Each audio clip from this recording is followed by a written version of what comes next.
Back on Canadian soil once again, and we know our Canadian women who we watched compete at the She Believes Cup will be back in action for 2 friendlies. April 9th, they're taking on Wales.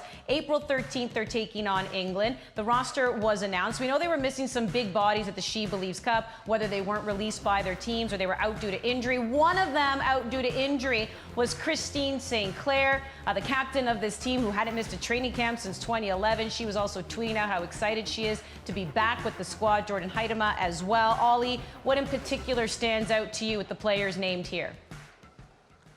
Well, it's got to be the attack for me. Diana Matheson's still missing, which is a shame, so I certainly think she could add something different to this team.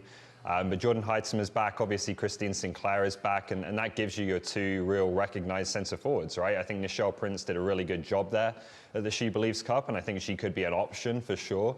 But these are your 2 natural strikers, and it's going to be interesting to see how that changes the complexion of the Canadian attack, and also if it can solve some of the problems they've had in turning chances and turning possession into goals. Obviously, you'd hope that St. Clair in particular can have a big impact there. Another new name in the attack as well is Chloe Lacasse.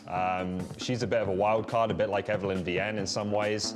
She's scoring a lot of goals right now for Benfica in Portugal. The question is, you know, how strong is the Portuguese league? How is that going to translate to international football? But she was one who I think they were probably quite keen to bring into the program because she'd played for 5 seasons in Iceland, scored a lot of goals there as well. She'd got her Icelandic citizenship, and she was actually starting, potentially becoming eligible to play for their national team instead. So just as we've seen the men trying to get some dual nationals to commit, I think Bev Priestman probably has that in mind in bringing her into this camp as well. Well, it's the biggest position of question, and it's the biggest position of problem for the Canadian women, is up top. And I don't think any of the strikers really took the initiative at the She Believes Cup when there was no Christine St. Clair. St. Clair coming back into the team is a difference maker, absolutely. But is it really going to be the Christine St. Clair show all over again? It just can't be. Huitema, you're right, will also help. I think we have to start to question whether Matheson will be good to go come the summer. As Bev Priestman on a call today said that her route back from recovery has been longer and more frustrating than they would have expected.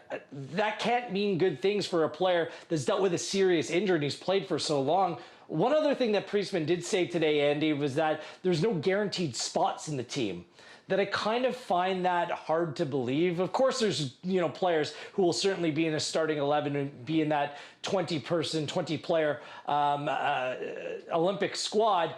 Perhaps this is just reading between the lines. This is a little bit of a warning to the players as well as to Canadian fans that some of the familiar faces, some of the more experienced players in this team aren't guaranteed a spot.